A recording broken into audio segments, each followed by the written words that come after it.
Hello everyone, welcome back to the Token Minds training series. In this session, we are going to explore how smart contracts are becoming a real operational tool in finance, not just a technology experiment, and how the right design choices can significantly reduce the cost of running financial systems at scale.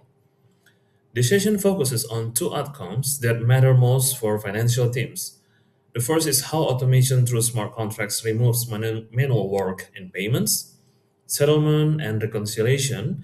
And the second is how technical optimization, from execution design to runtime efficiency, directly translates into lower operating costs, not just lower transaction fees.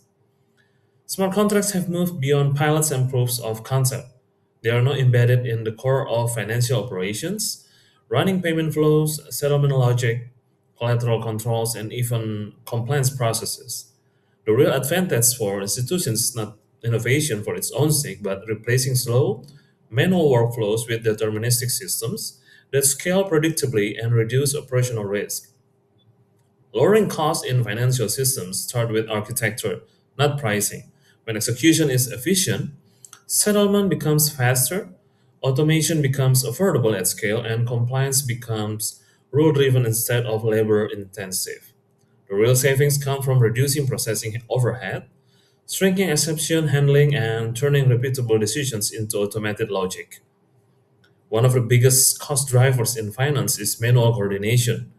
Smart contracts replace human driven approvals with rule based execution.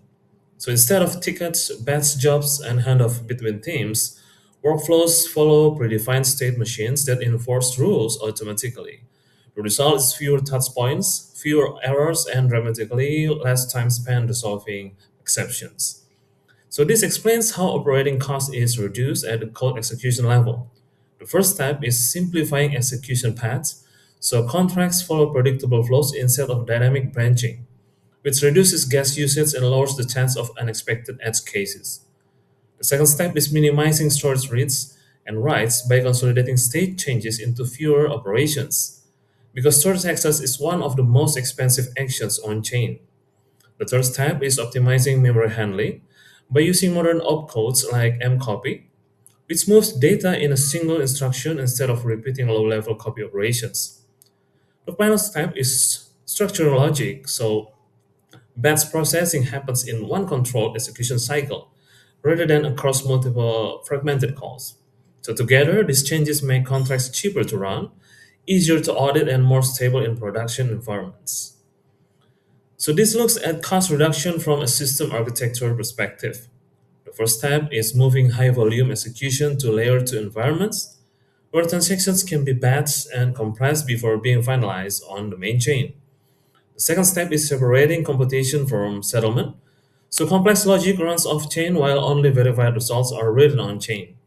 The third step is automating treasury and settlement workflows using row based execution, which removes manual approvals and reduces operational overhead. The fourth step is integrating automated compliance checks into the execution flow so validation happens in real time instead of through post processing. This approach lowers both infrastructure costs and human operational costs at the same time.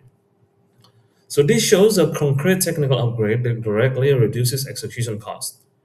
The first step is identifying contracts that process large data structures, such as batch, payments, encoded instructions, and settlement reports.